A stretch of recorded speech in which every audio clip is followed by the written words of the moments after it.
In the dying twilight of the 8th century, when Europe lay fragmented beneath the weight of countless kingdoms and the echoes of Rome's grandeur had faded to whispers, a Titan emerged from the Frankish lands to reshape the destiny of a continent. Charles, son of Pepin the Short, would become known to history as Charlemagne, Charles the Great, and through his conquests and vision, the foundations of what would become the Holy Roman Empire were laid with blood steel and divine ambition. The year 768 marked the beginning of Charlemagne's reign, though he initially shared power with his brother Carloman until death claimed the latter in 771.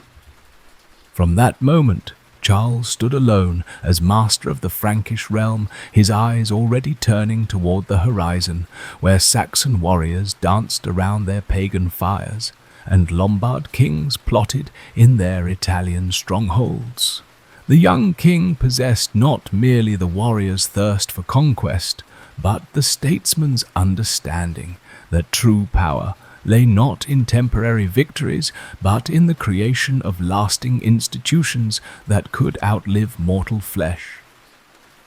For 32 years, Charlemagne waged war across the length and breadth of Europe, his armies marching beneath banners that bore the cross of Christ and the promise of civilization. The Saxon Wars consumed decades of his reign, a brutal campaign of conversion and conquest that saw entire populations relocated and pagan shrines transformed into Christian altars. Yet these were not mere raids for plunder, but systematic campaigns designed to expand the boundaries of Christendom and bring order to lands that had known only tribal chaos. The Lombard kingdom fell before Charlemagne's advance in 774, its crown added to his growing collection of titles. He became king of the Lombards, protector of the Pope, and defender of Rome itself. Each victory expanded not only his territories, but his understanding of what an empire could become. He studied the remnants of Roman law, consulted with learned men from across Europe, and began to envision a new form of governance that would unite diverse peoples under a single divinely sanctioned authority. The Spanish marches were carved from Muslim territory, though not without cost. The disaster at Roncesvalles in 778 claimed the life of Roland, his nephew, and inspired legends that would echo through the centuries. Yet even in defeat, Charlemagne demonstrated the resilience that would define his reign and the empire that would follow.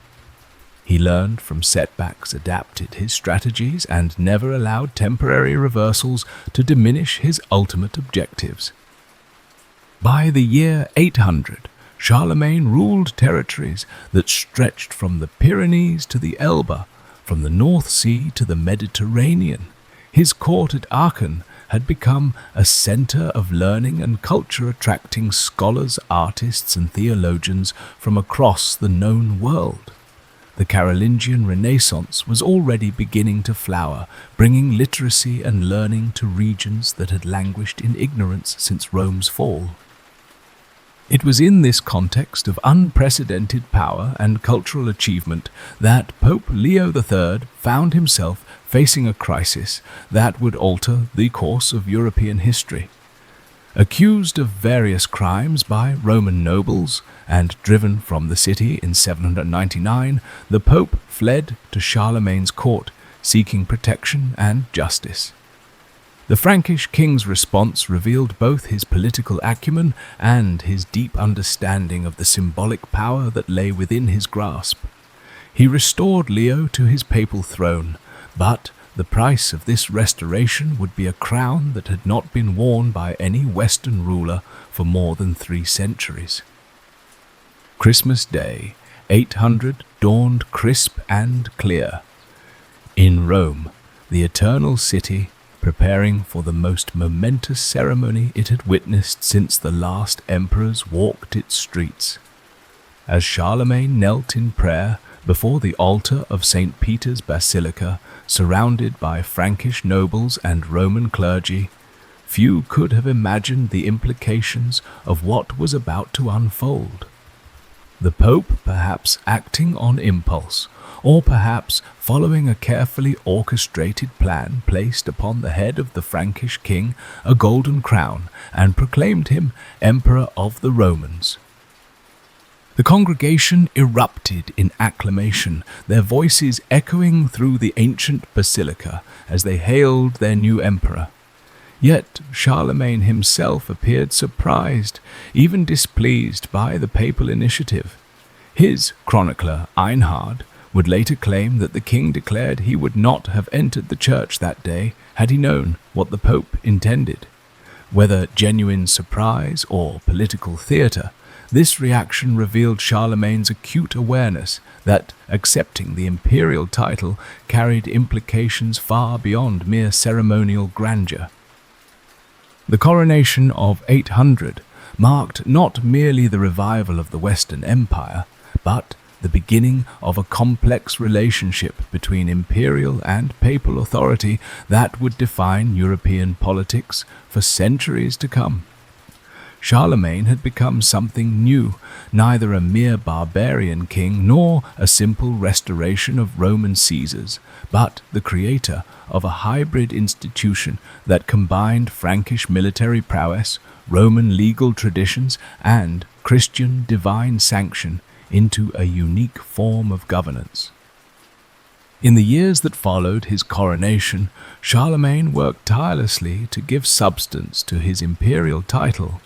He issued laws that applied across his vast domains, established administrative systems that could govern diverse populations, and created educational institutions that would preserve and transmit classical learning to future generations. The Capitularies' imperial decrees that covered everything from military service to church discipline revealed a ruler determined to impose order and uniformity upon the chaos he had inherited.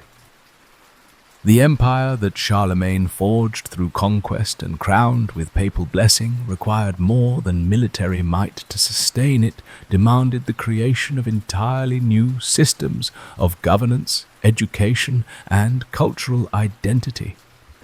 In the decades following his coronation, the great emperor embarked upon what historians would later recognize as one of the most ambitious state-building projects in European history, transforming a collection of conquered territories into a functioning imperial administration that would serve as the blueprint for medieval governance. The palace school at Aachen became the beating heart of what scholars term the Carolingian Renaissance, a remarkable flowering of learning and culture that emerged from the seeming darkness of the early medieval period. Charlemagne, despite his own limited literacy, understood with startling clarity that lasting power required more than strong sword arms. It demanded educated administrators, capable priests, and a literate nobility, capable of governing in his name across vast distances. To this end, he gathered around him the finest minds of his age, creating an intellectual environment that had not been seen in Western Europe since the fall of Rome. Alcuin of York, the brilliant Anglo-Saxon scholar, became the emperor's closest educational advisor, developing curricula that would standardize learning across the empire. Under his guidance, cathedral schools were established in every major city, their mission nothing less than the preservation and transmission of classical knowledge to a new generation of Christian scholars.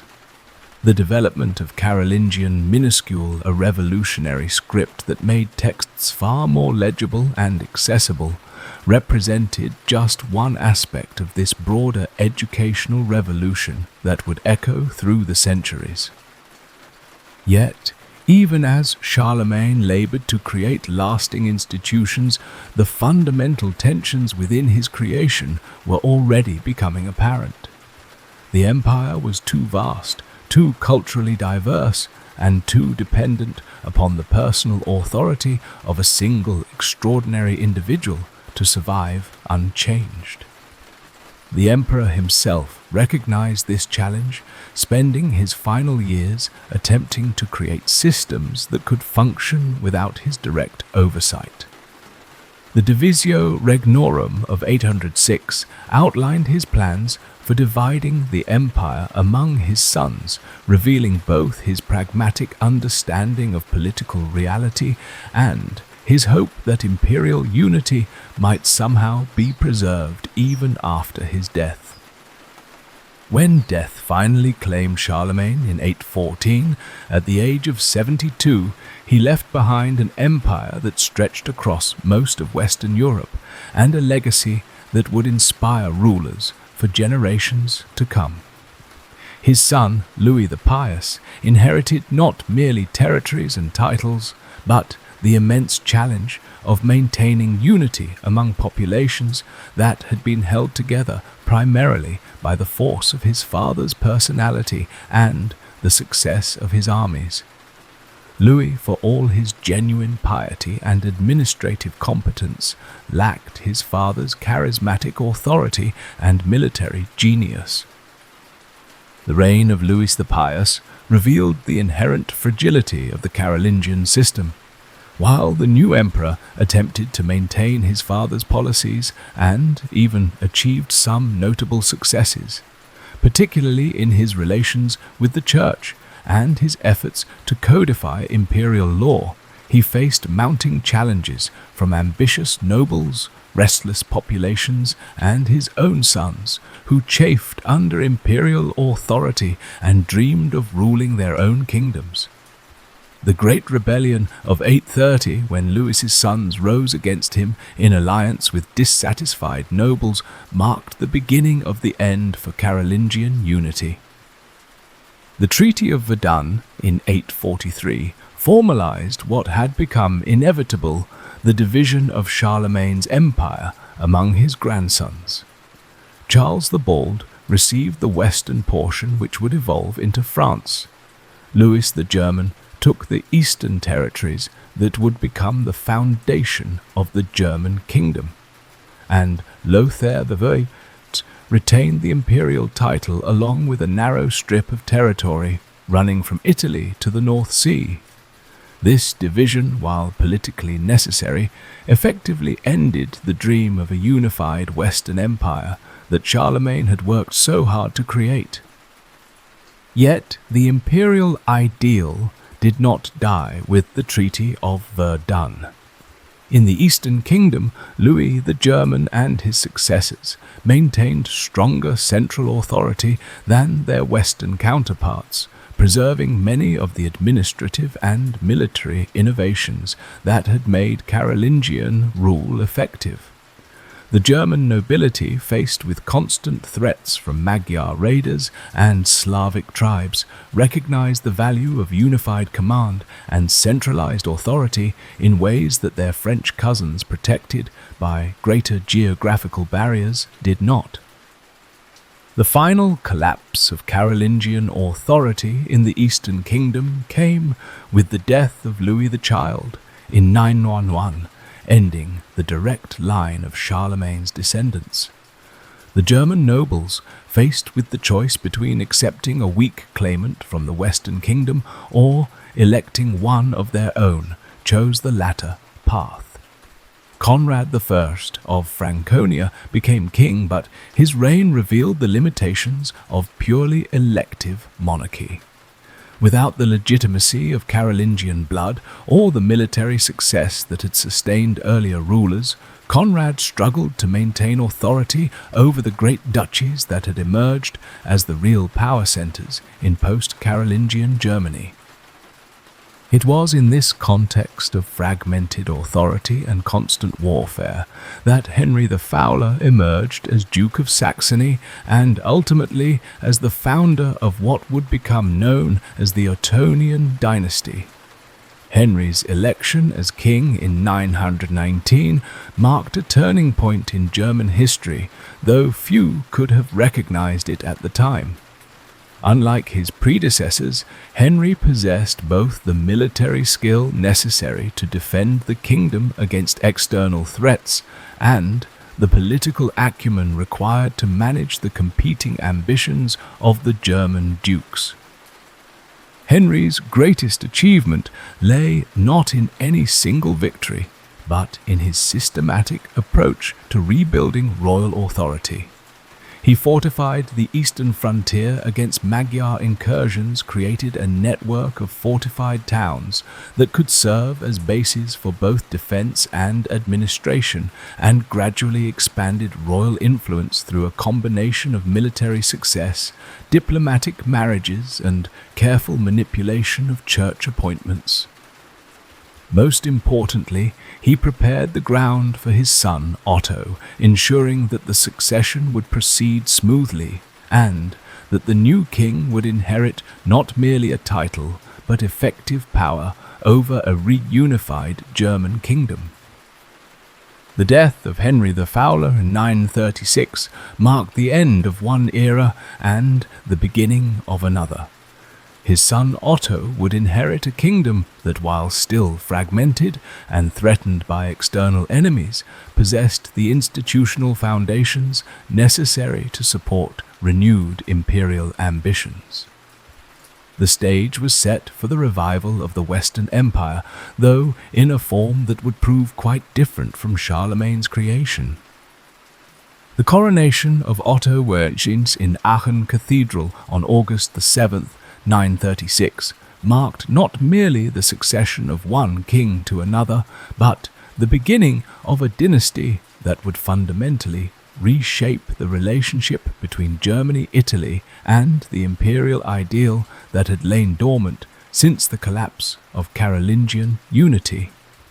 The young Saxon king who received the crown from the hands of Archbishop Hildebert of Mainz carried within him both the pragmatic wisdom inherited from his father Henry the Fowler and an ambitious vision that would ultimately restore the Western Empire after a century of fragmentation and chaos.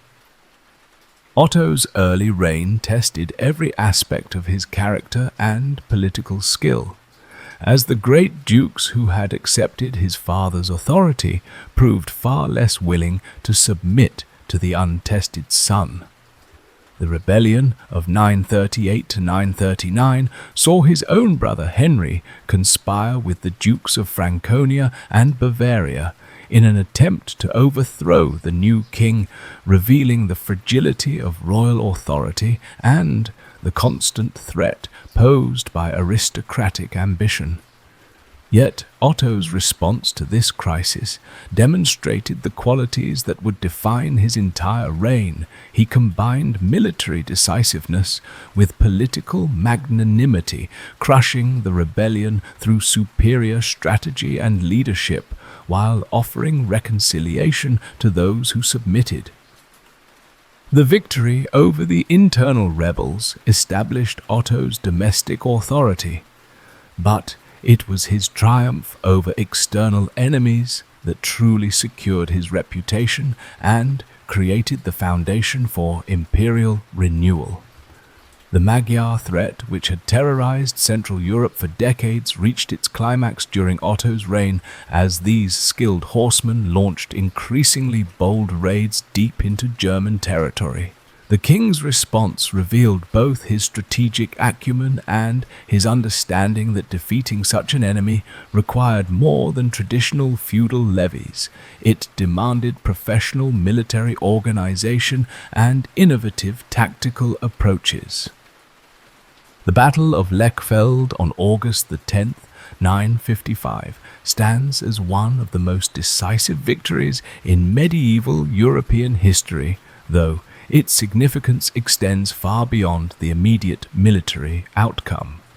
Otto's army, carefully organized into disciplined formations and supported by heavy cavalry that could match the Magyar mobility, not only defeated the raiders, but effectively ended their threat to Western Europe forever.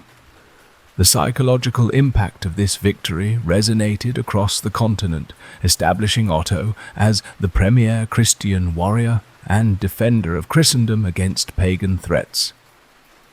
Yet Otto's ambitions extended far beyond the defense of his German kingdom. Like his Carolingian predecessors, he understood that true imperial authority required control over Italy and the symbolic legitimacy that only papal coronation could provide. The complex political situation in Italy during the mid-10th century offered both opportunity and danger. The peninsula was divided among competing local rulers.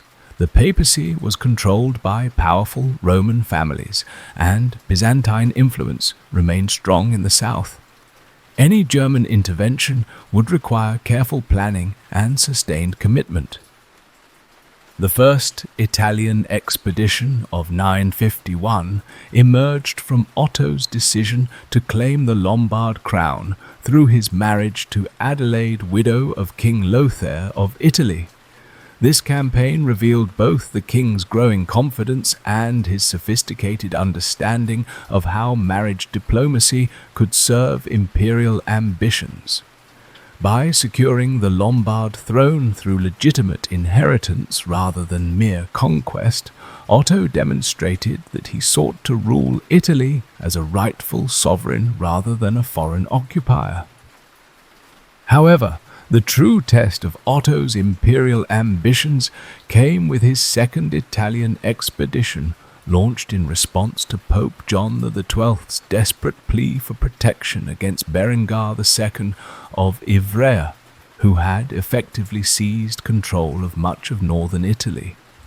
Otto's decision to answer the papal call represented a calculated risk of enormous proportions. Success would open the path to imperial coronation, but failure could destroy everything he had built in Germany and leave his kingdom vulnerable to both internal rebellion and external attack.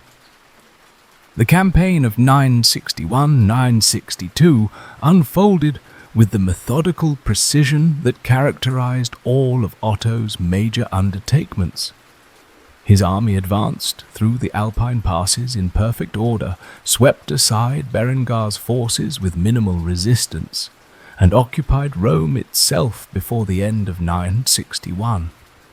The ease of this military success, however, masked the complex political negotiations that would prove far more challenging than any battlefield victory. Pope John XII, while grateful for Otto's protection, proved reluctant to grant the imperial crown without guarantees that would preserve papal independence and authority. The negotiations between king and pope during the winter of 961-962 revealed the fundamental tensions that would plague imperial-papal relations for centuries to come.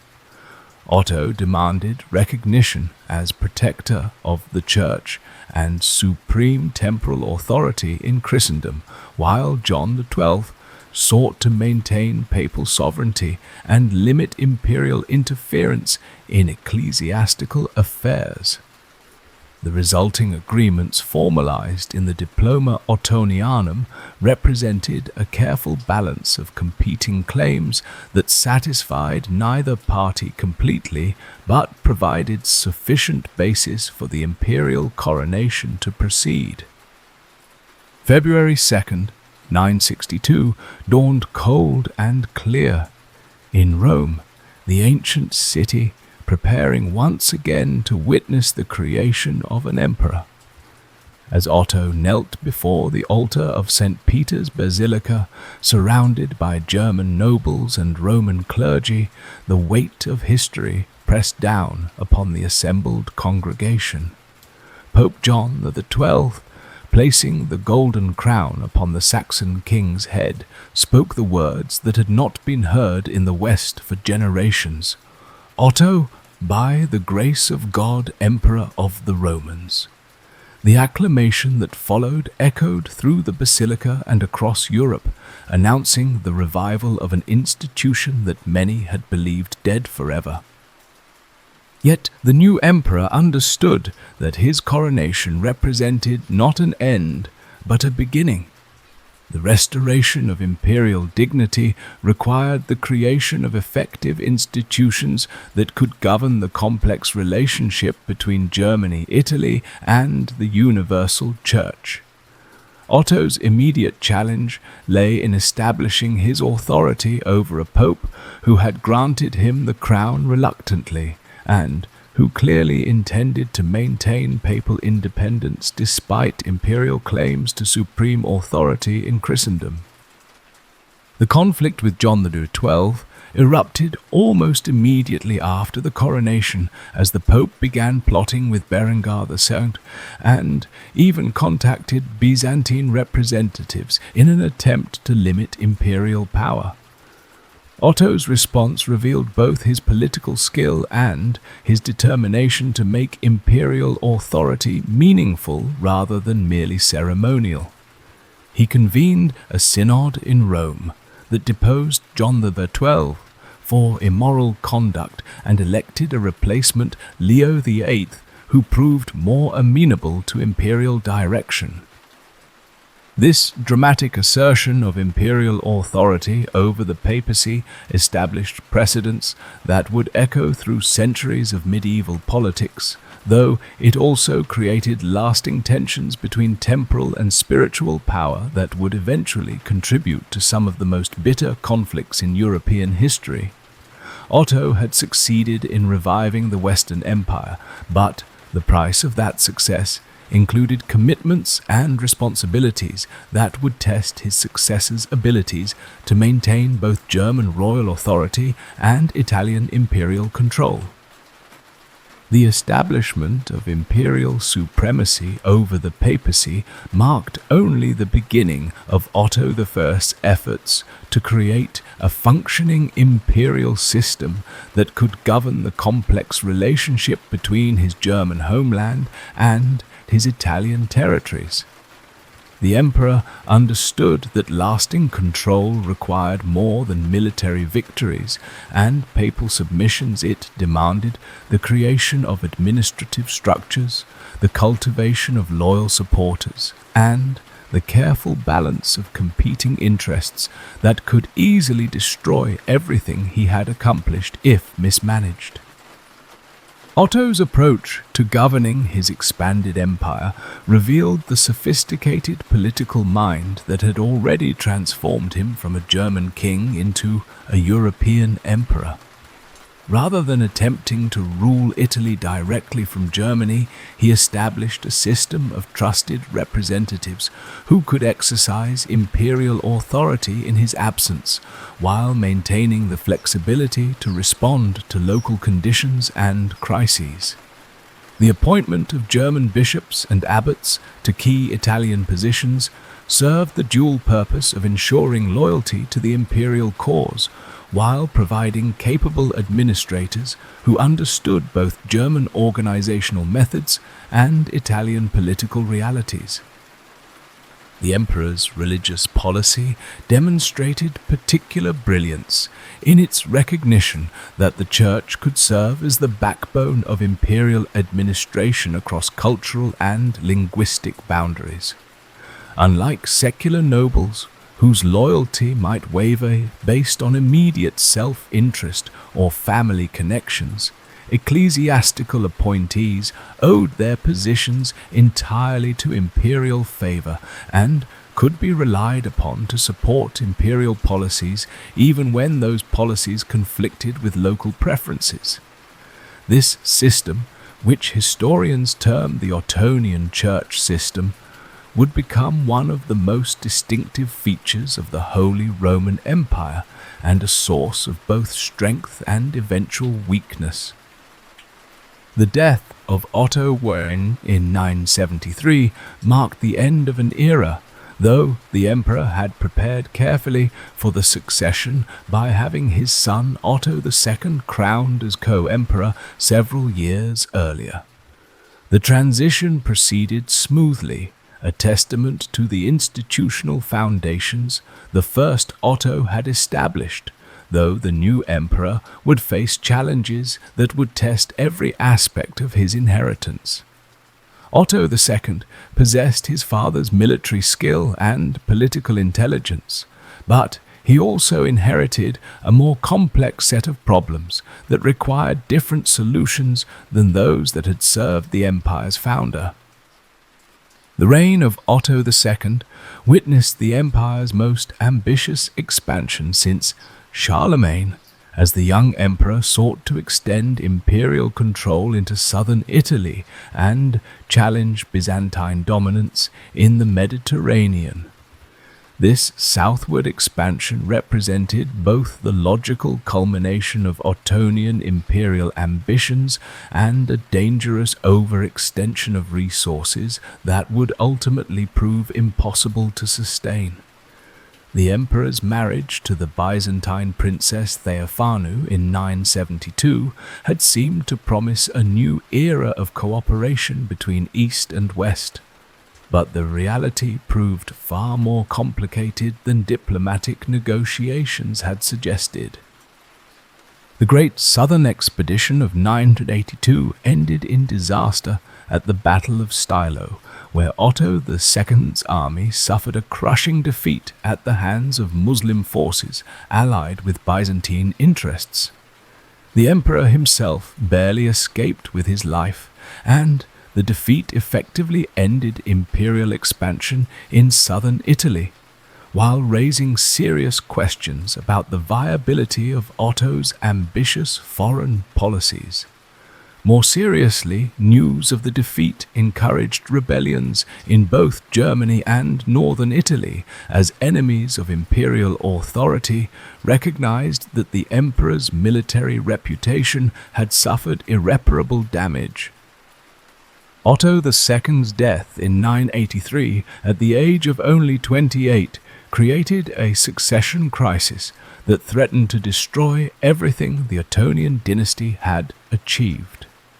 His son Otto III was only 3 years old, far too young to rule effectively, and the regency that governed in his name faced immediate challenges from ambitious nobles, hostile neighbors, and a resurgent pagan reaction in the eastern territories that had been conquered and converted during the reigns of the first 2 Ottos. The regency period revealed both the strengths and weaknesses of the Ottonian system. Empress Theophanu, Otto III's mother, proved to be a capable ruler who maintained imperial authority through the most dangerous years of the minority, but her Byzantine background and foreign connections made her suspect to many German nobles who preferred more traditional approaches to governance. The Great Slavic Rebellion of 983 saw decades of German missionary work and territorial expansion wiped out in a matter of months, as pagan armies overran the eastern marches and destroyed the network of fortifications and churches that had anchored German control. Yet, the empire survived these trials, and when Otto III reached maturity in the 990s, he inherited an institution that had proven its resilience and adaptability. The young emperor, educated by the finest scholars of his age and deeply influenced by his mother's Byzantine heritage, brought to the throne a vision of imperial authority that was even more ambitious than his predecessors' dreams. Otto III conceived of himself not merely as a German king who happened to hold the imperial title, but as the legitimate heir to the Roman Caesars and the temporal leader of all Christendom. The emperor's adoption of the title Emperor of the Romans, rather than the traditional Emperor of the Franks or German Emperor, reflected this expanded vision, as did his decision to establish his primary residence in Rome rather than Aachen or one of the traditional German royal centers. Otto III's court became a remarkable fusion of German, Italian, and Byzantine influences, attracting scholars, artists, and administrators from across Europe, and creating a cosmopolitan atmosphere that had not been seen since the height of Charlemagne's reign. This imperial renaissance produced remarkable achievements in art, architecture, and learning, but it also created tensions that would ultimately prove impossible to resolve. Otto III's vision of a truly universal empire governed from Rome conflicted sharply with the realities of German politics, where nobles expected their king to remain present and accessible rather than pursuing grand imperial schemes in distant Italy. The emperor's increasing reliance on Italian advisors and his adoption of Byzantine court ceremonies alienated many of his German supporters, while failing to win corresponding loyalty from his Italian subjects. The Roman revolt of 1001 shattered Otto III's dreams of creating a new Rome that would serve as the center of a revived universal empire. The citizens of the Eternal City, resentful of German rule and suspicious of the emperor's foreign advisors, rose in rebellion and forced Otto to flee the city he had hoped to make his permanent capital. The emperor's attempts to retake Rome through military force proved unsuccessful, and his death in 1002 at the age of only 21 ended the most ambitious phase of Ottonian imperial expansion. The succession crisis that followed Otto III's unexpected death revealed the fundamental contradiction at the heart of the Ottonian system. The empire required strong personal leadership to maintain unity between its German and Italian components, but the same personal authority that made such leadership possible also made the entire system vulnerable to the accidents of mortality and succession. Henry II, Otto III's cousin and eventual successor, possessed neither the charismatic authority of Otto I nor the imperial vision of Otto III, but he brought to the throne a pragmatic understanding of the limits of imperial power that would prove essential for the empire's survival. Henry II's reign marked the end of the Ottonian Golden Age, though the emperor himself deserves credit for consolidating what could be preserved of his predecessors' achievements while abandoning the more unrealistic aspects of their imperial ambitions. His decision to focus primarily on German affairs while maintaining only minimal involvement in Italy reflected a clear-eyed assessment of political realities, even if it meant abandoning some of the grander dreams that had inspired the Ottonian revival. The death of Henry II in 1024 without direct heirs marked the end of the Ottonian dynasty, though the imperial tradition they had re-established would continue under new leadership. The election of Conrad II inaugurated the Salian dynasty and opened a new chapter in the empire's history, one that would see both the greatest achievements and the most bitter conflicts in the entire medieval period. The election of Conrad II as Holy Roman Emperor in 1024 inaugurated an era that would witness both the greatest assertion of imperial power in medieval Europe and the most catastrophic conflicts between temporal and spiritual authority that Christendom had ever experienced. The Salian dynasty brought to the throne a new conception of imperial authority that was more systematic, more legally grounded, and more ambitious than anything attempted by their Ottonian predecessors. Yet, their very success in strengthening imperial institutions would ultimately provoke the papal revolution that would shake the foundations of medieval society. Conrad II, known to history as Conrad the Salian, possessed the rare combination of military prowess, administrative genius, and political vision necessary to transform the empire from a collection of personal relationships into a more centralized state.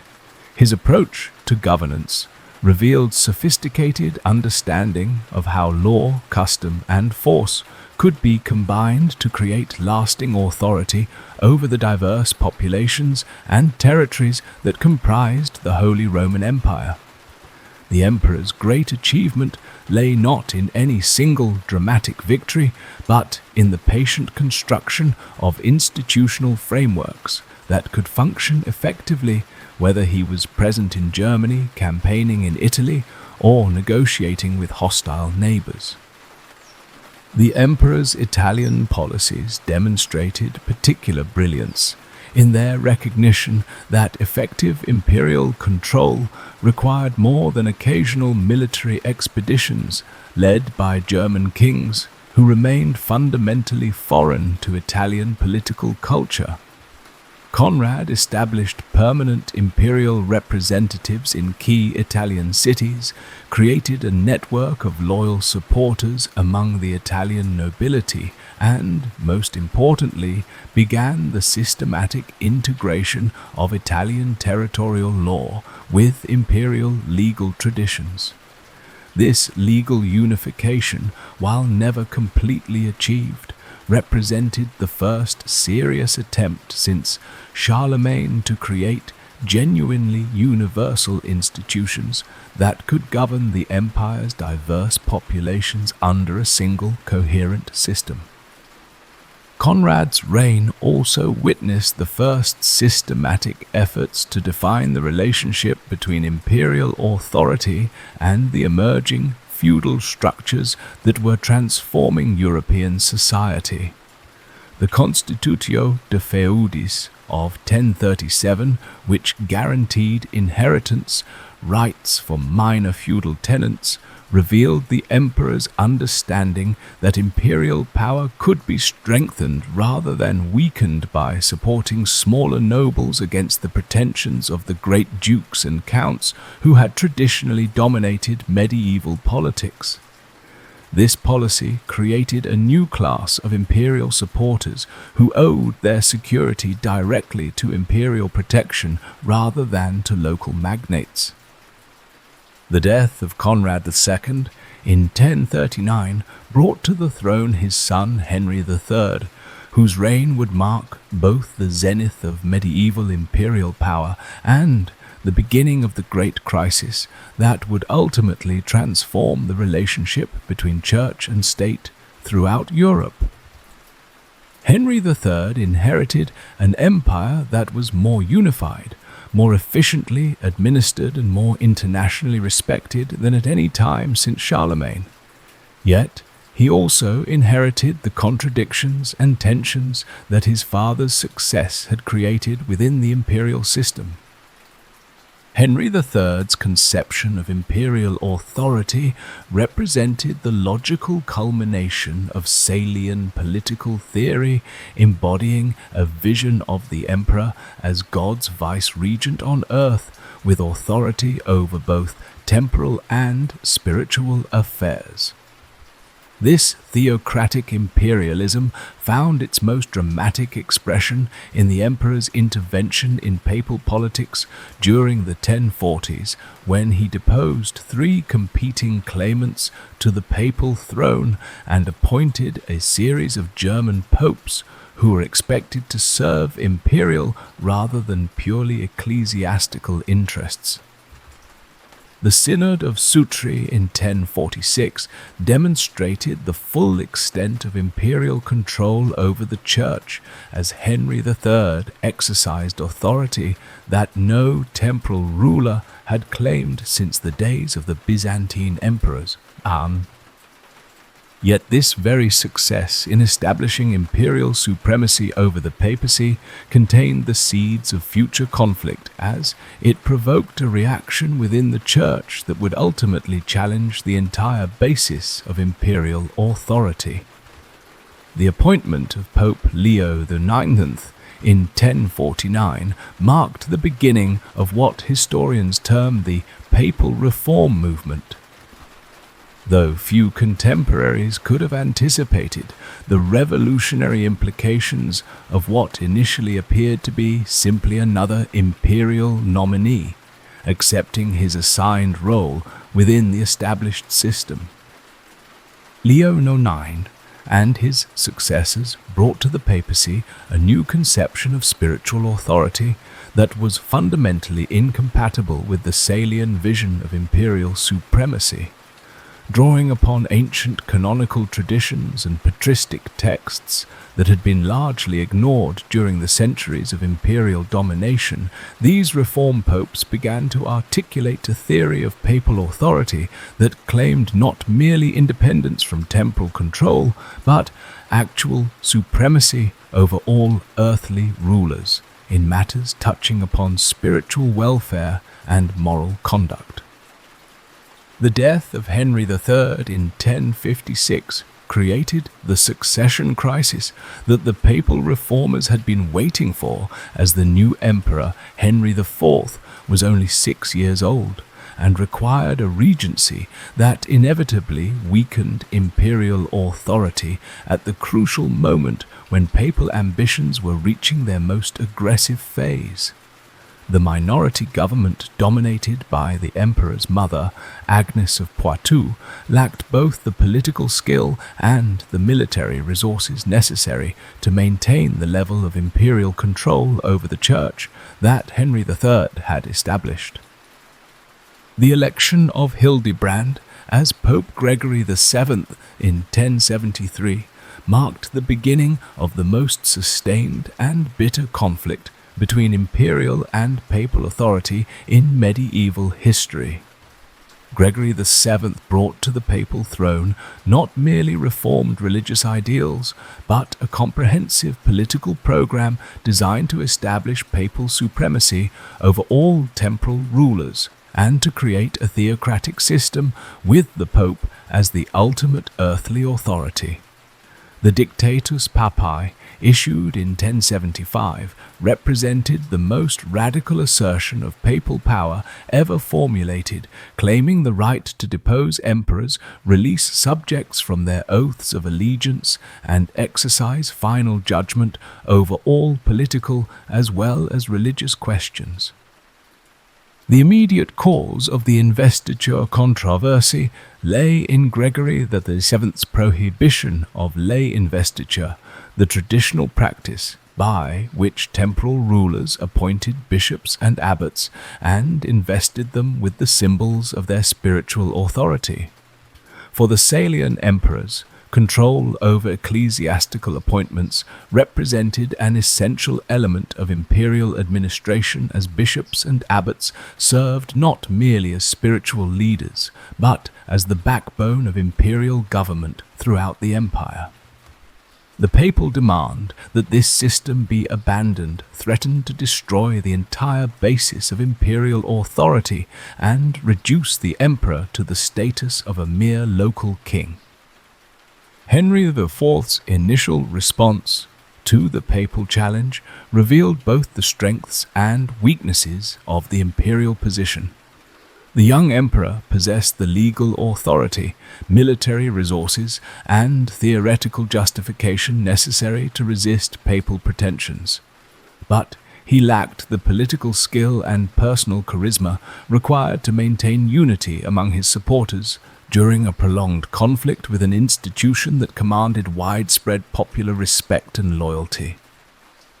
The dramatic confrontation at Canossa in January 1077 has become one of the most famous episodes in medieval history, though its true significance has often been misunderstood by later generations. When Henry IV crossed the Alps in the depths of winter to seek absolution from Pope Gregory VII, he was not simply submitting to papal authority, but engaging in a sophisticated political maneuver designed to outflank his German enemies, who had used his excommunication as justification for rebellion against imperial rule.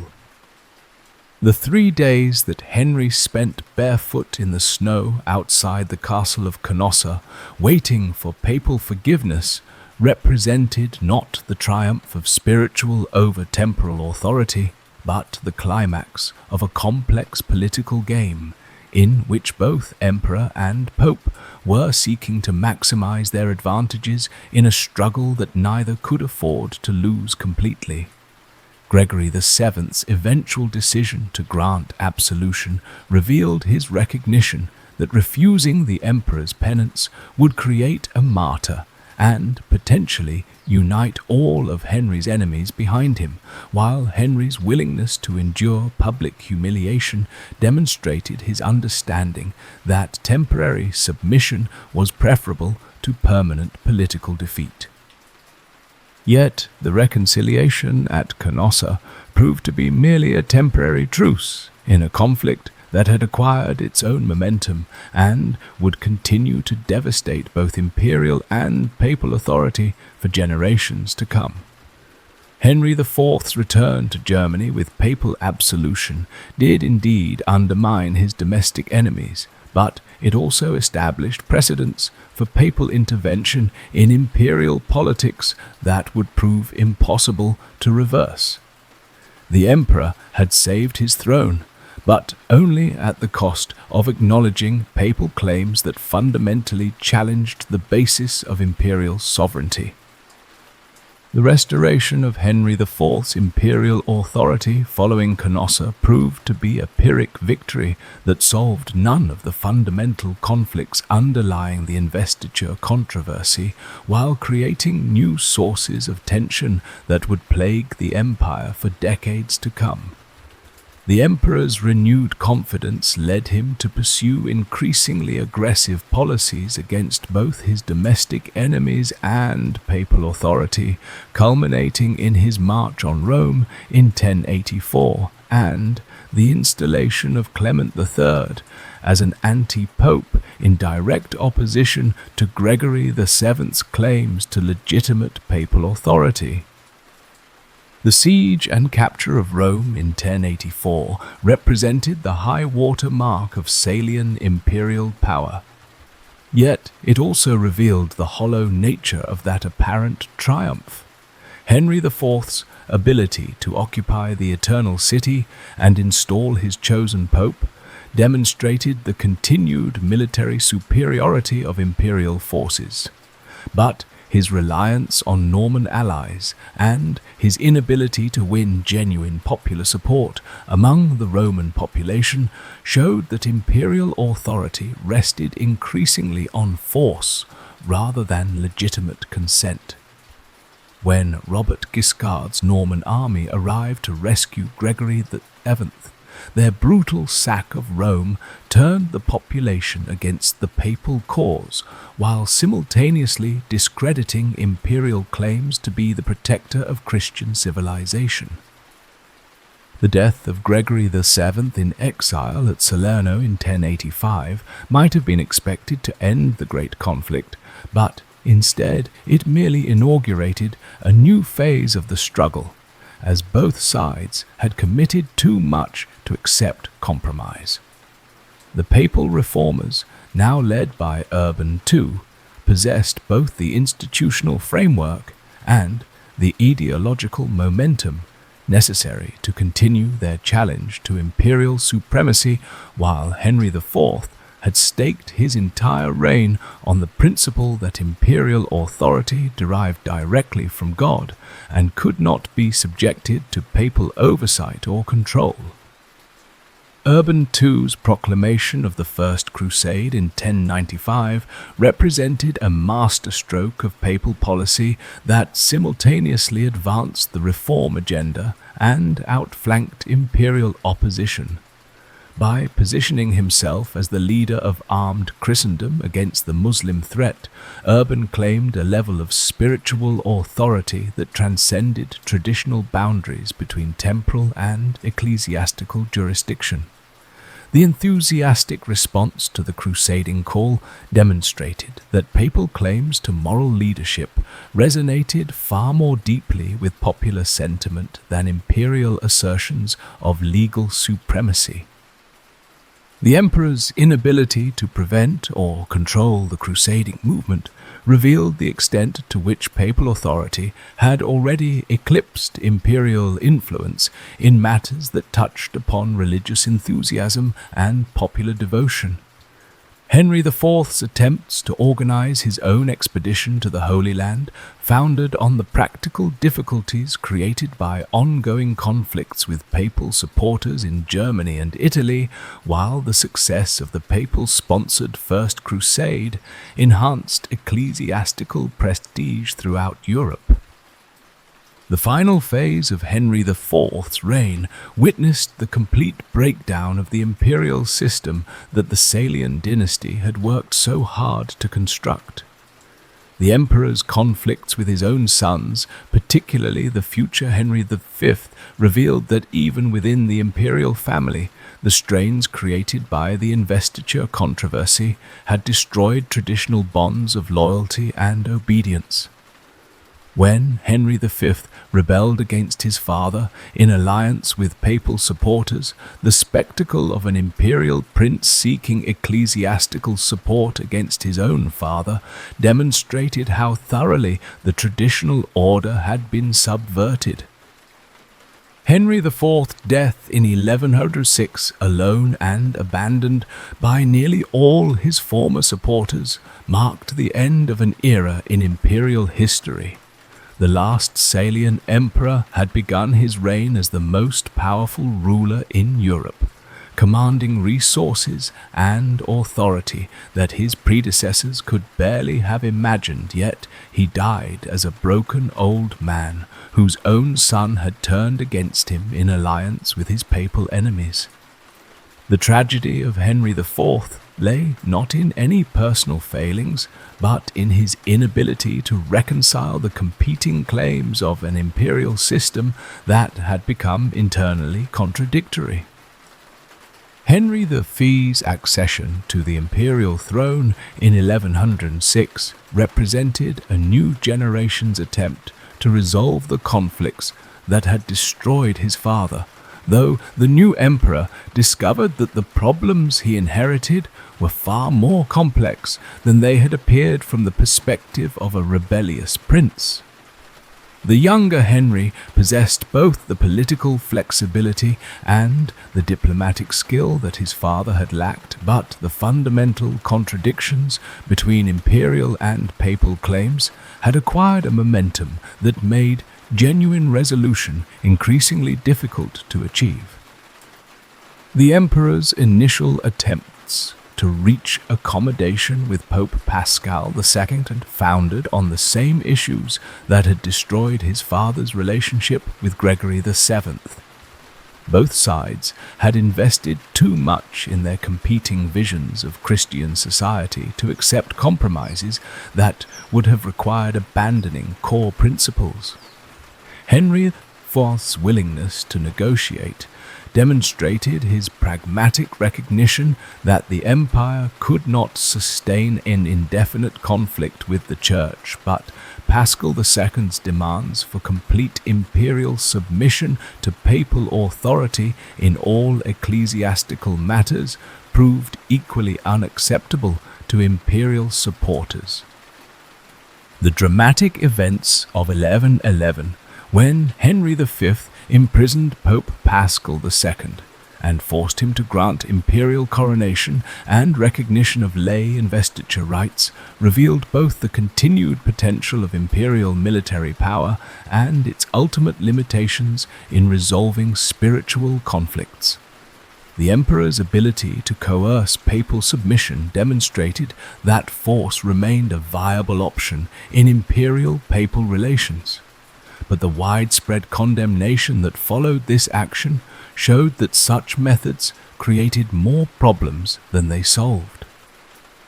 Paschal II's repudiation of his forced concessions as soon as he regained his freedom established a precedent that would haunt future negotiations between empire and papacy.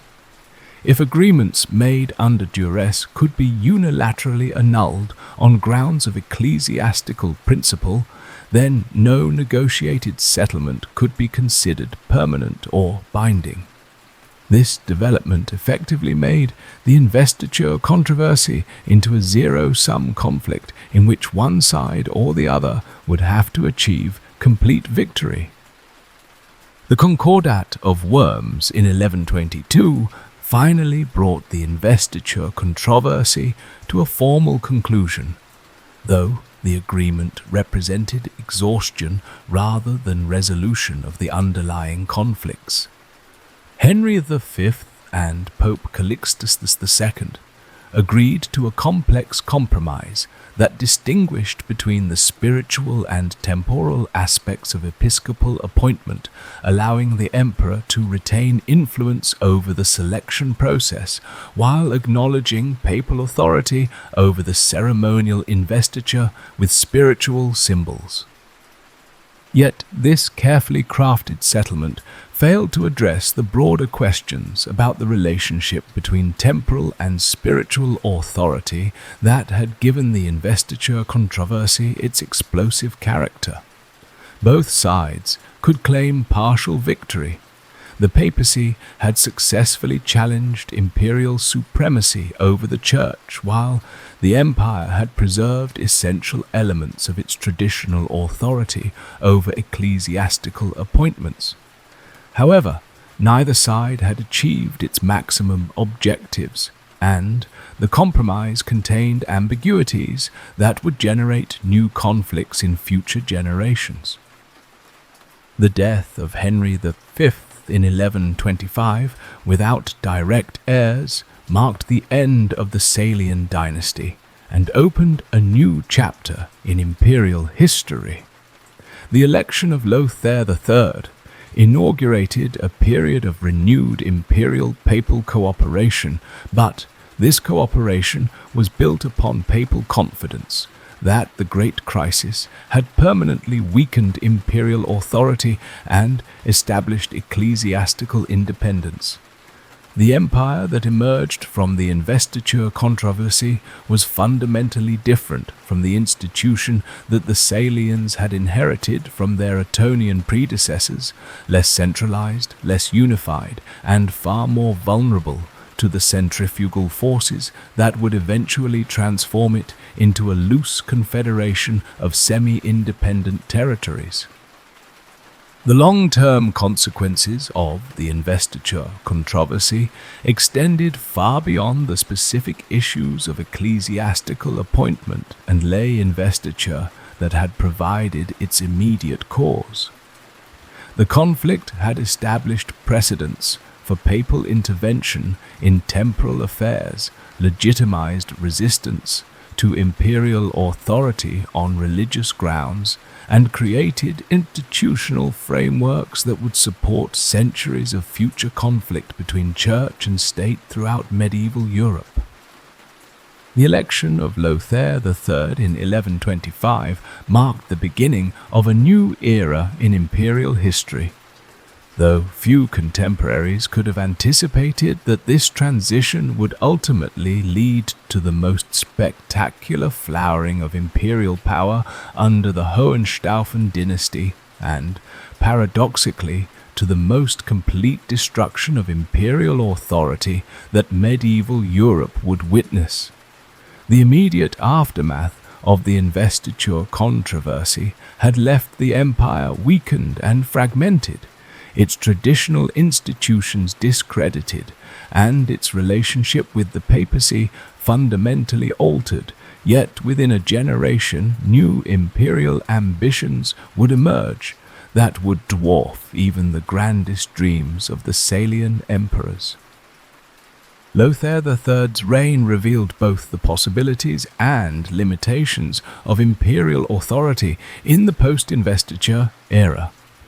The new emperor, elected primarily because of his military reputation and his expected loyalty to papal interests, discovered that cooperation with the Church offered certain advantages, but also imposed constraints that his predecessors had never accepted. The papacy, confident in its newly established independence, proved willing to support imperial campaigns in Italy and even to recognize expanded imperial prerogatives. But only so long as such recognition did not challenge the fundamental principles established during the great conflict with Henry IV and Henry V. The emperor's Italian expeditions of 1133 and 1137 demonstrated that imperial military power remained formidable when properly organized and directed toward achievable objectives. Lothaire's successful campaigns against Roger II of Sicily and his restoration of papal authority in Rome showed that the empire retained the capacity for effective intervention in Italian politics, though these victories came at considerable cost and required constant attention that diverted resources from German affairs, where emerging challenges demanded imperial leadership. The death of Lothair III in 1137 precipitated the most significant dynastic transition in imperial history since the end of the Carolingian line. The rejection of the Welf candidate Henry the Proud in favor of the Hohenstaufen Conrad III represented not merely a change of ruling family, but the beginning of a new phase in the empire's development that would see imperial ambitions reach unprecedented heights, while simultaneously creating the conditions for their ultimate catastrophic failure.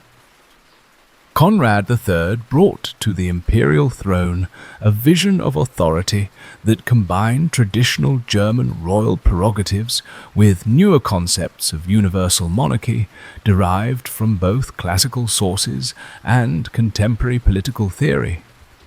The Hohenstaufen conception of imperial power rested upon the belief that the emperor possessed not merely legal authority over his territories and subjects, but a divinely sanctioned mission to establish universal peace and justice throughout Christendom. This ideological framework provided justification for imperial interventions that exceeded anything attempted by previous dynasties. The emperor's participation in the Second Crusade revealed both the potential and the dangers inherent in this expanded imperial vision.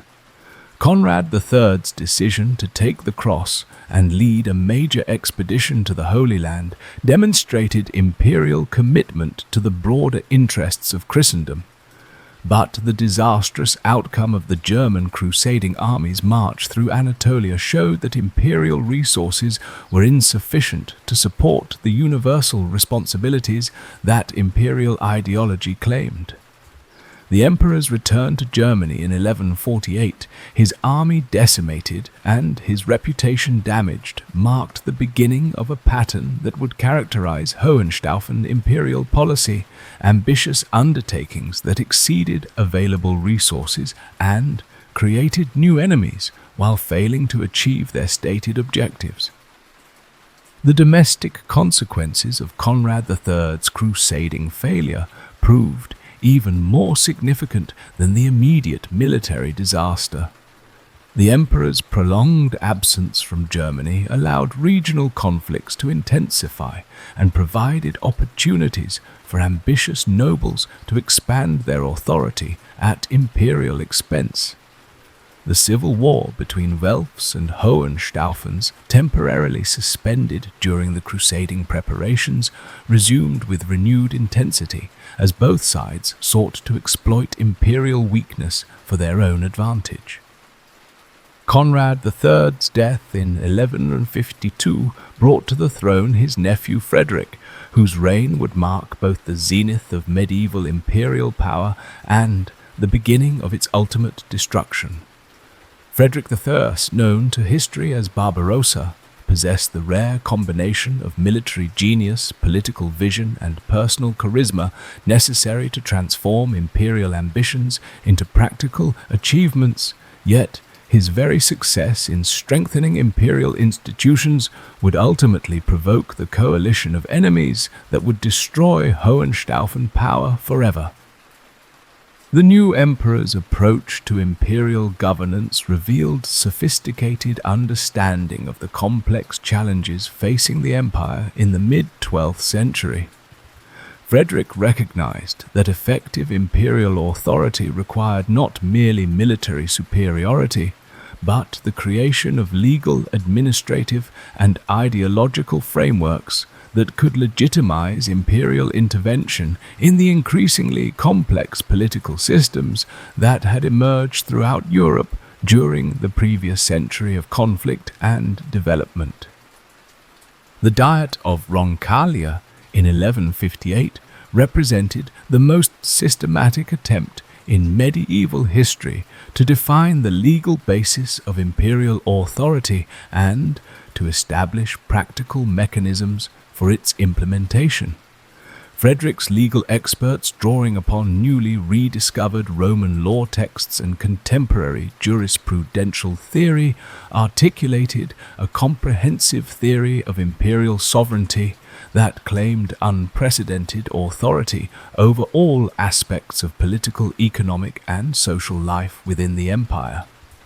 The Roncaglia decrees established imperial control over taxation, judicial appeals, military service, and commercial regulation throughout northern Italy, creating a level of centralized authority that had not been seen since the days of Charlemagne. Yet this legal revolution also created the political opposition that would ultimately destroy it.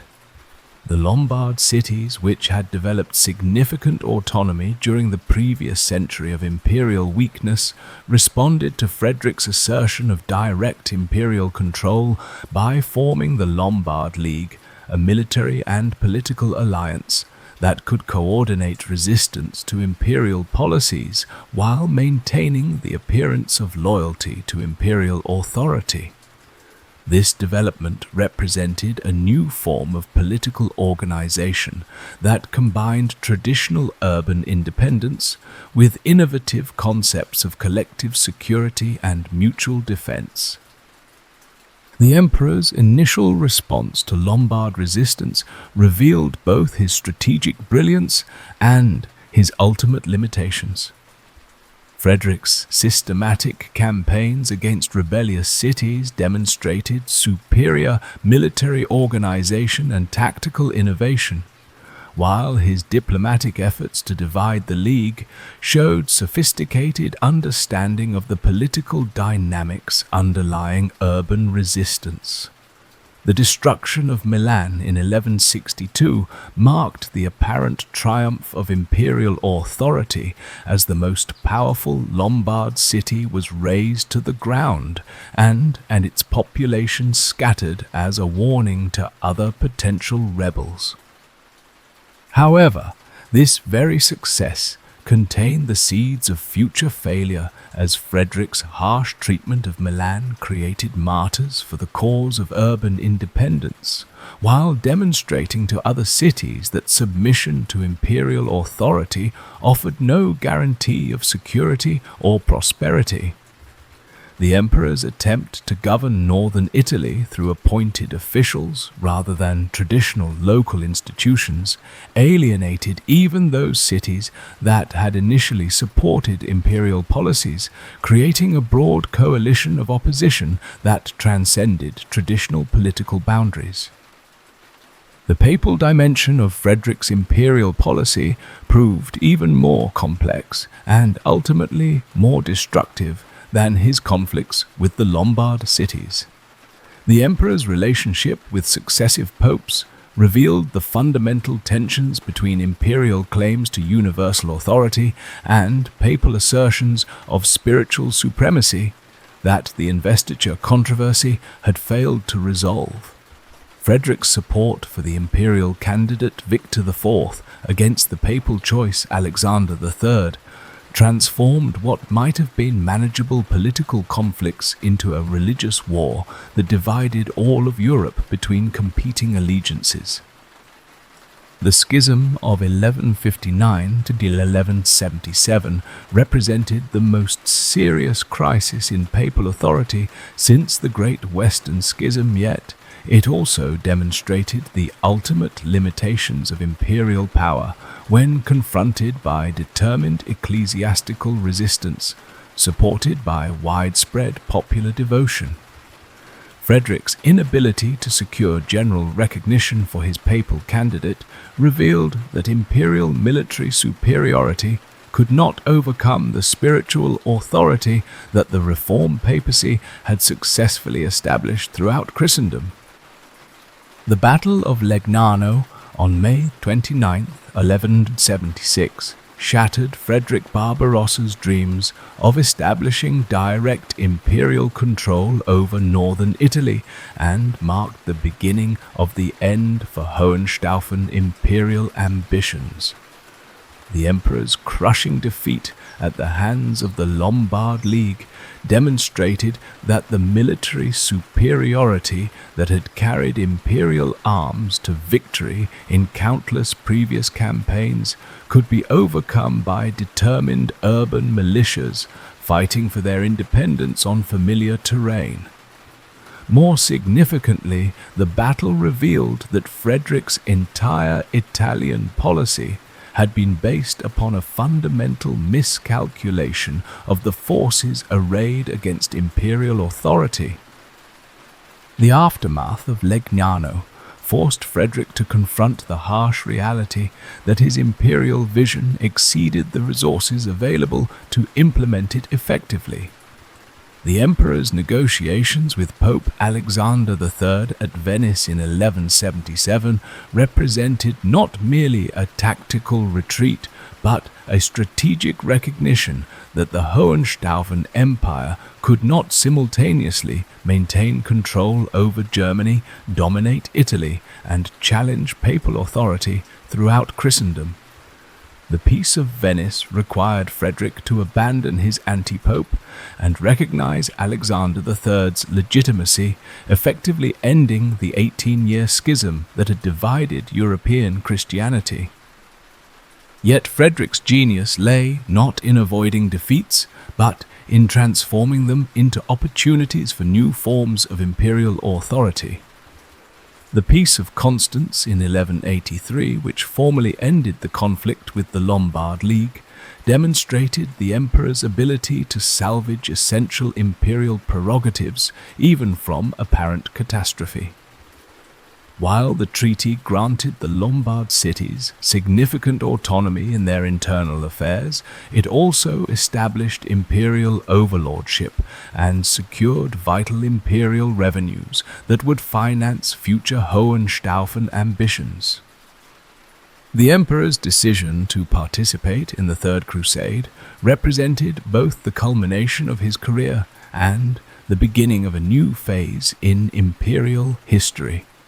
Frederick's death by drowning in the Salef River in 1190 deprived the crusading expedition of its most capable military leader, while simultaneously freeing the Hohenstaufen dynasty from the constraints that his long reign had accumulated.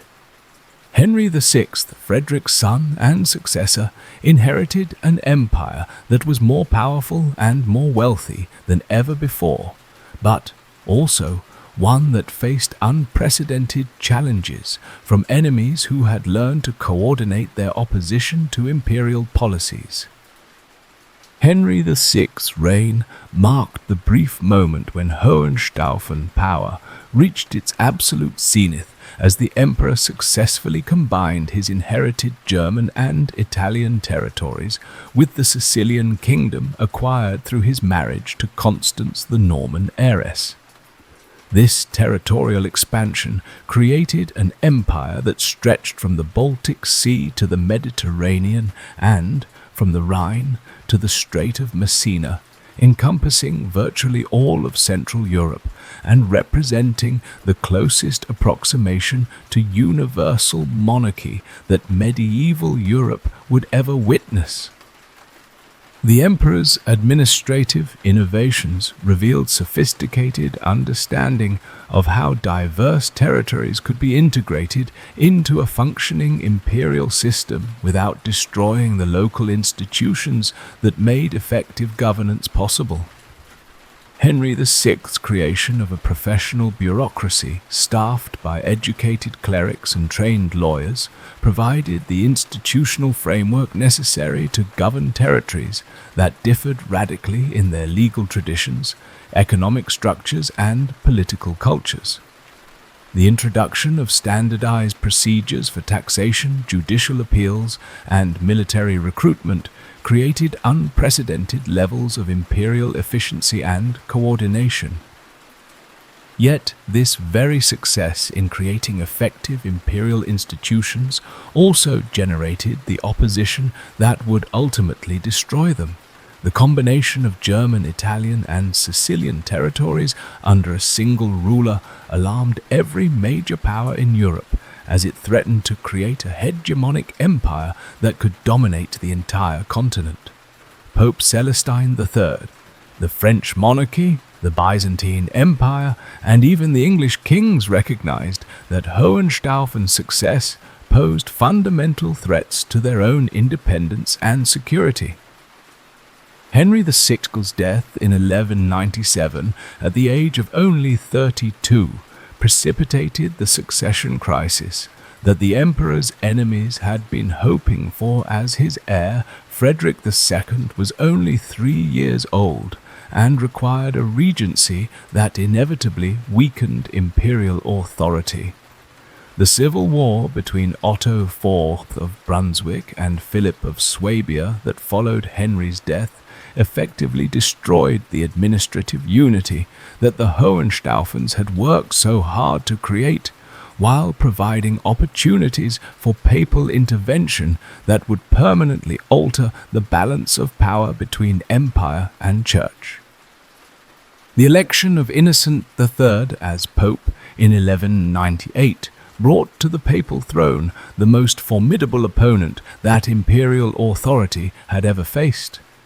Innocent combined the spiritual authority established by the papal reform movement with political skills and strategic vision that enabled him to exploit imperial weakness more effectively than any of his predecessors.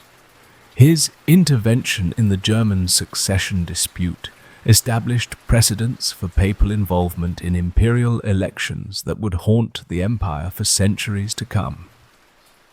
The emperor's minority and the civil war that accompanied it revealed the fundamental weakness of the Hohenstaufen system, its dependence upon strong personal leadership, and its vulnerability to the accidents of mortality and succession.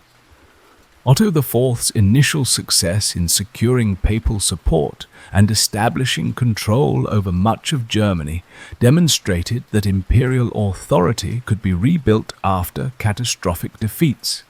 But his subsequent conflicts with Innocent III showed that such reconstruction required compromises that undermined the very foundations of imperial power.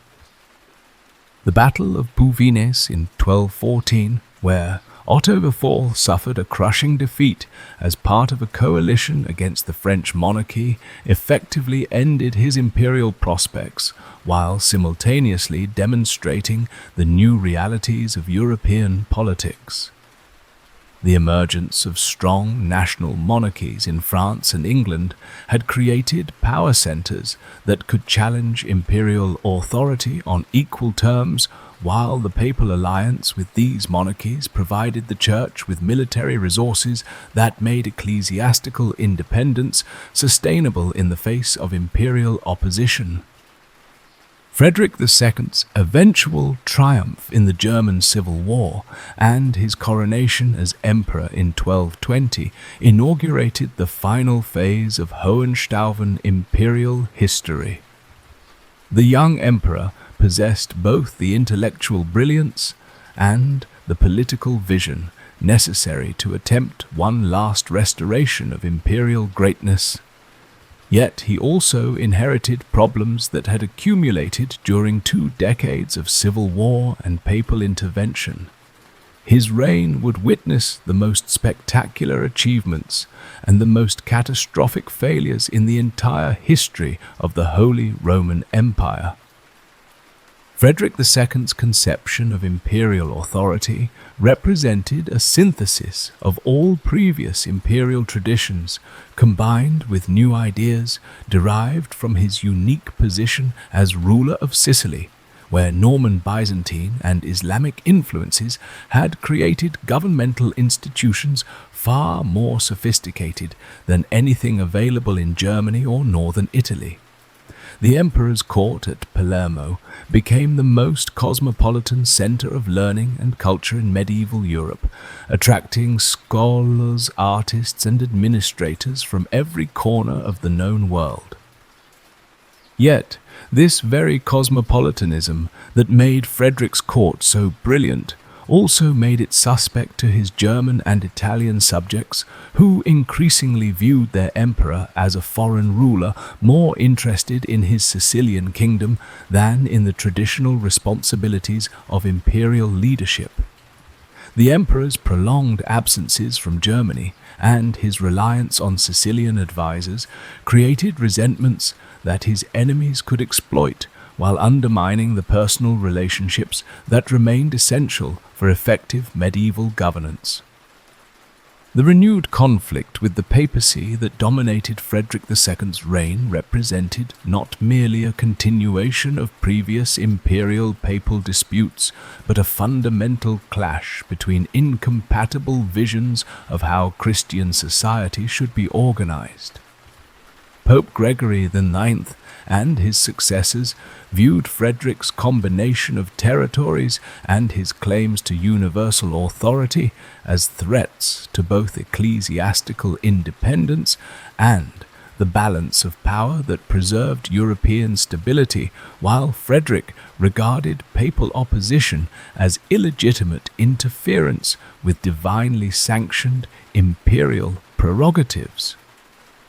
The final decades of Frederick II's reign witnessed the most bitter and destructive phase of the medieval struggle between imperial and papal authority, as both sides committed resources and legitimacy to a conflict that would ultimately destroy the foundations of the system they were fighting to control.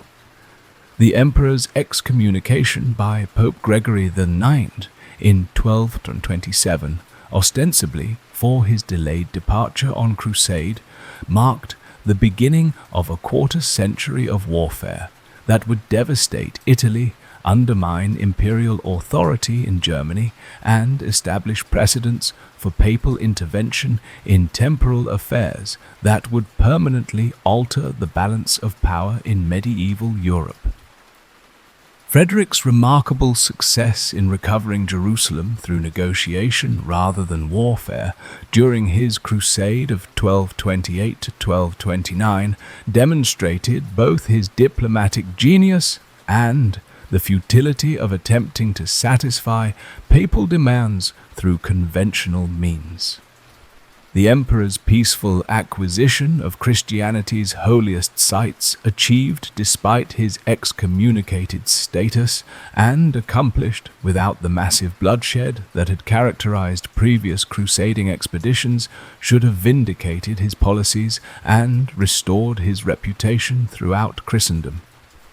Instead, Pope Gregory IX's refusal to recognize these achievements and his continued assertion that excommunicated rulers could not legitimately lead Christian armies revealed that the conflict had transcended rational political calculation and become an existential struggle for supremacy. The papal invasion of Sicily during Frederick's absence in the Holy Land marked a new level of escalation in imperial papal warfare, as Gregory IX abandoned the traditional papal role of mediator and peacemaker to become a direct military participant in the destruction of imperial power. The Pope's alliance with rebellious Sicilian nobles and his attempt to conquer Frederick's hereditary kingdom demonstrated that papal policy now aimed not merely at limiting imperial authority, but at destroying the territorial base that made Hohenstaufen power possible. Frederick's return from crusade and his swift reconquest of Sicily revealed the military brilliance that had made him the most feared ruler of his generation. Yet, his very success in defeating papal forces created new problems that proved impossible to resolve through purely military means. The emperor's victory established his reputation as an opponent whom the Church could not defeat through conventional warfare, but it also convinced his enemies that Frederick's power had grown too dangerous to be contained through normal diplomatic channels. The renewed excommunication of 1239 and Pope Gregory IX's proclamation of a crusade against Frederick II represented the complete breakdown of the medieval system of Christian unity that had provided the ideological foundation for both imperial and papal authority.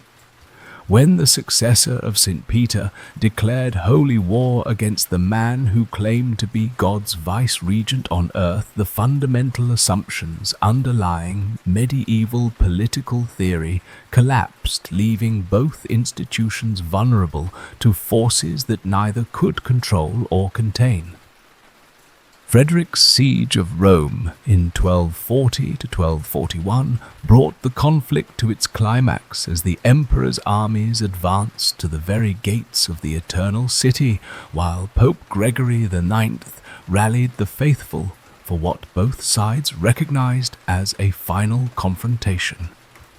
The emperor's decision to withdraw from Rome after Gregory's death in August 1241 demonstrated his recognition that occupying the papal capital would create more problems than it solved, yet his restraint also revealed the limitations of imperial power when confronted by spiritual authority that commanded widespread popular support.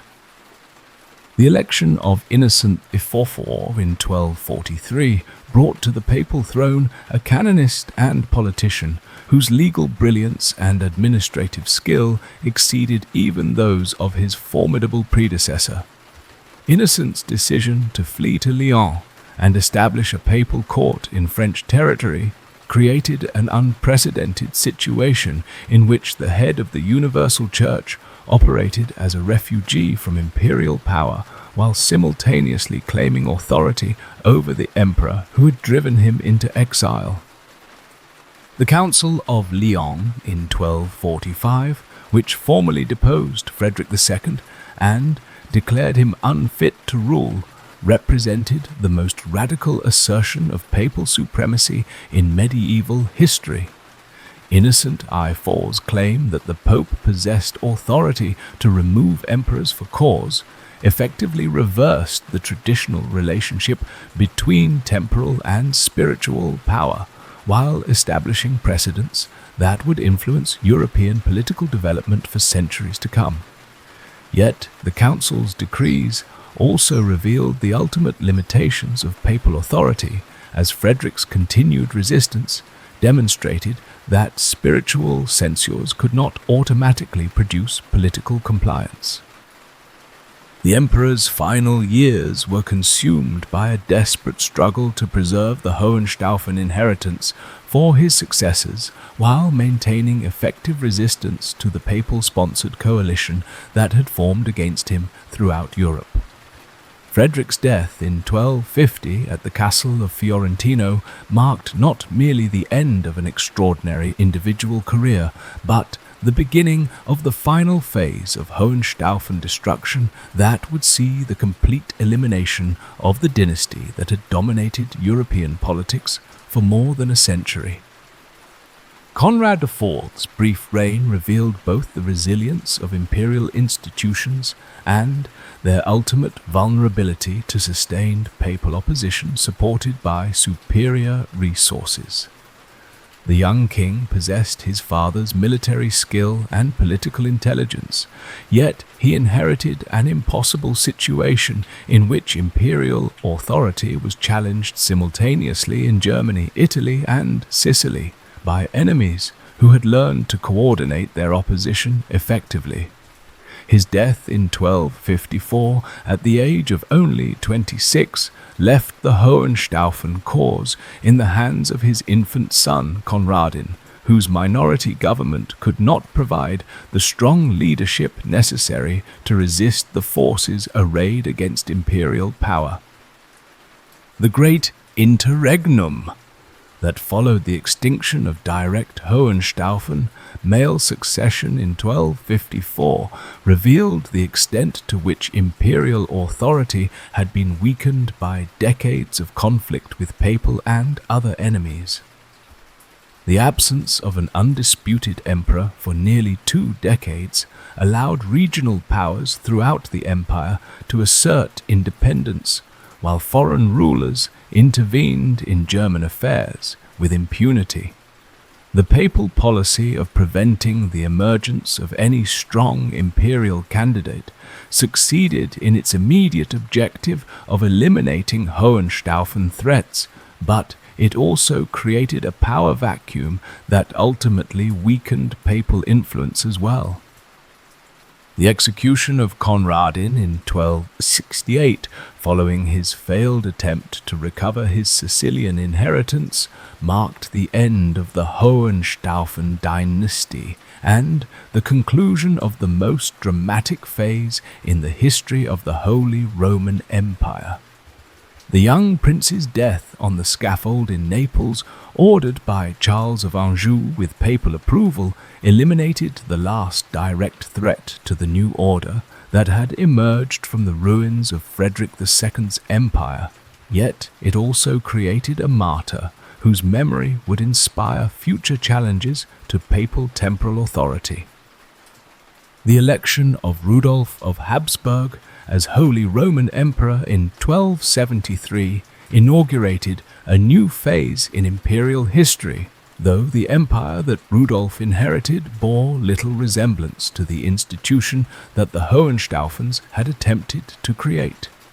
The new emperor possessed neither the territorial resources nor the ideological authority that had enabled his predecessors to challenge papal supremacy and dominate European politics.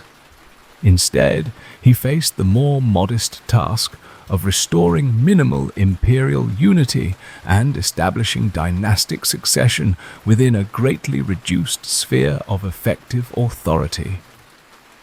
Rudolf's reign demonstrated both the possibilities and limitations of imperial revival under changed circumstances. The Habsburg Emperor succeeded in restoring order to much of Germany and established territorial holdings that would provide the foundation for future dynastic power.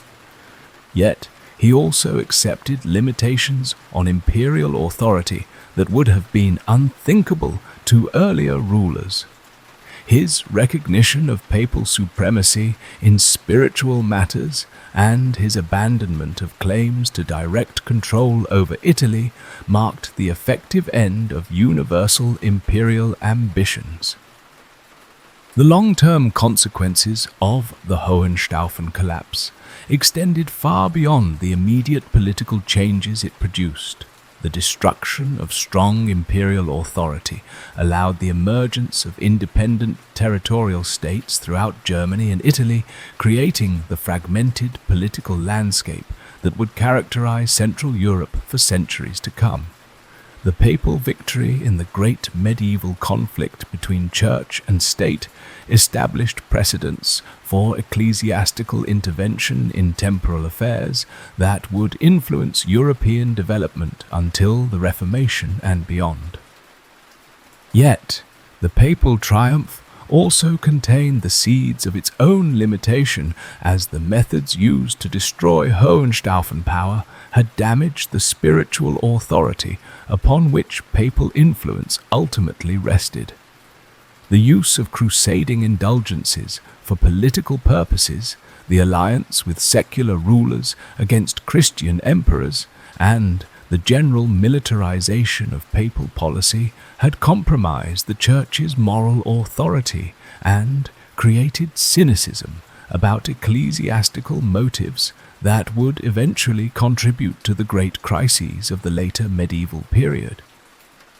The empire that emerged from the ashes of Hohenstaufen ambition bore the scars of its traumatic transformation, yet it would endure for more than 5 centuries as a unique political entity that defied every attempt to reduce it to conventional categories of medieval and early modern governance. The Habsburg dynasty that came to dominate imperial politics from the late 13th century onward brought to the throne a fundamentally different conception of imperial authority, one that emphasized dynastic accumulation of territories rather than universal claims to supremacy, and one that would ultimately transform the Holy Roman Empire from a failed attempt at European hegemony into a complex federal system that anticipated many features of modern constitutional government. The election of Albert I of Habsburg in 1298 marked the beginning of a new phase in imperial history, though the dynasty's rise to permanent dominance would require another century of patient territorial acquisition and skillful political maneuvering. The Habsburgs, understood as the Hohenstaufens, had not that effective imperial power in the post-medieval world required secure hereditary territories that could provide reliable resources independent of the uncertain revenues and obligations of imperial office. Their systematic accumulation of Austrian, Bohemian, and Hungarian territories created a territorial base that would eventually make Habsburg imperial authority unassailable. The reign of Charles IV, 1347 to 1378, represented, perhaps, the most successful attempt to reconcile imperial dignity with political reality in the entire history of the Holy Roman Empire. The emperor's promulgation of the Golden Bull in 1356 created the constitutional framework that would govern imperial elections for the remainder of the empire's existence, while his transformation of Prague into one of Europe's greatest centers of learning and culture demonstrated that imperial authority could still command respect and loyalty when exercised with wisdom and restraint. Charles IV's recognition that the empire had become fundamentally different from the universal monarchy envisioned by earlier rulers allowed him to create institutions that could function effectively within the changed circumstances of late medieval Europe. The Golden Bull's formalization of the electoral process eliminated much of the uncertainty and conflict that had plagued imperial successions, while its recognition of the territorial sovereignty of the great princes acknowledged political realities that earlier emperors had futilely attempted to resist.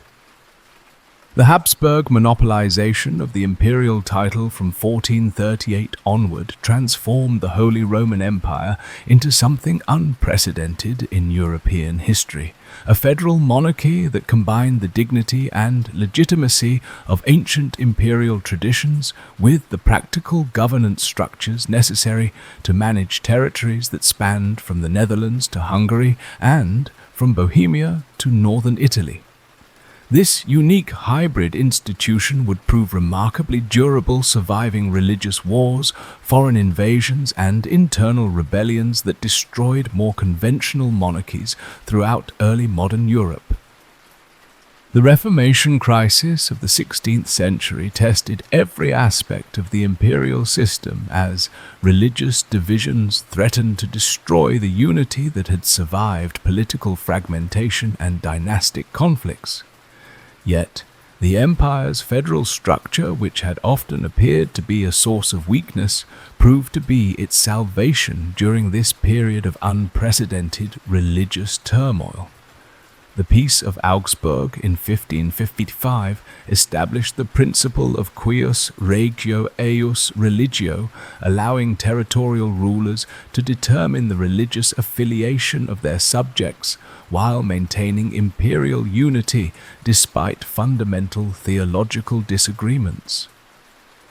The 30 Years' War, 1618 to 1648 represented the most severe crisis in the empire's entire history, as religious and political conflicts combined with foreign intervention to create a catastrophe that devastated Central Europe and threatened to destroy the imperial system entirely. Yet the empire's survival of this unprecedented catastrophe demonstrated the resilience of its constitutional arrangements and the deep roots that imperial loyalty had developed among populations that had known no other form of government for centuries. The Peace of Westphalia in 1648 fundamentally altered the empire's position in European politics, while paradoxically strengthening its internal cohesion. The formal recognition of territorial sovereignty for the German princes eliminated imperial claims to supreme authority within member states. Yet it also created a stable constitutional framework that would govern imperial politics for the next century and a half. The empire that emerged from the 30 Years' War was weaker in its external relations, but more stable in its internal arrangements than it had ever been before. The rise of Prussia in the 18th century created the greatest challenge to Habsburg imperial authority since the Hohenstaufen era, as Frederick the Great's military genius and territorial ambitions threatened to create an alternative center of German leadership that could ultimately supplant imperial authority altogether. The Silesian Wars demonstrated that the empire could no longer provide effective protection for its members against determined aggression from within its own borders, while Prussia's emergence as a great European power created a rival German state that possessed greater military efficiency and administrative effectiveness than the empire itself. Yet even this fundamental challenge to imperial authority could not destroy the loyalty and affection that centuries of imperial rule had created among the empire's diverse populations. The reforms of Joseph II in the 1780s revealed both the potential for imperial modernization and the deep resistance that such changes encountered from populations that valued traditional arrangements more highly than administrative efficiency or rational governance. The French Revolutionary Wars marked the beginning of the end for the Holy Roman Empire, as French expansion into German territories and the revolutionary ideology of popular sovereignty undermined the traditional foundations of imperial authority. Napoleon's systematic destruction of the empire's western territories and his creation of client states from former imperial lands demonstrated that the ancient institution could not survive in a world dominated by modern national armies and revolutionary political principles. The formation of the Confederation of the Rhine in 1806 and the withdrawal of the major German princes from imperial allegiance left Francis II with no choice but to dissolve an institution that had lost both its territorial base and its constitutional legitimacy. The emperor's formal abdication on August 6, 1806, marked the end of an institution that had endured for more than 1,000 years and had served as the political framework for Central European civilization throughout the medieval and early modern periods. Yet, the Holy Roman Empire's dissolution represented not merely an ending, but also a transformation, as many of its constitutional principles and governmental traditions would be preserved and adapted by its successor states. The German Confederation, established in 1815, retained federal structures derived from imperial precedents, while the Austrian Empire continued Habsburg traditions of multi-ethnic governance that had been developed within the imperial framework. The empire's ultimate legacy lay not in any particular political achievements or territorial acquisitions, but in its demonstration that diverse populations could be governed effectively through flexible constitutional arrangements that respected local traditions while maintaining broader unity. This lesson would prove invaluable for the development of modern federal systems and constitutional monarchies throughout Europe and beyond.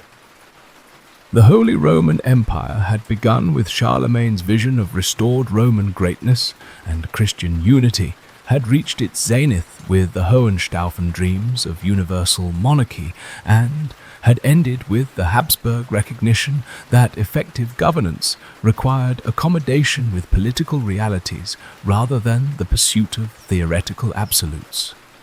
In its 1,000-year journey from Carolingian revival to Napoleonic dissolution, the empire had encompassed virtually every form of medieval and early modern political organization while creating institutional innovations that would influence European development for centuries to come.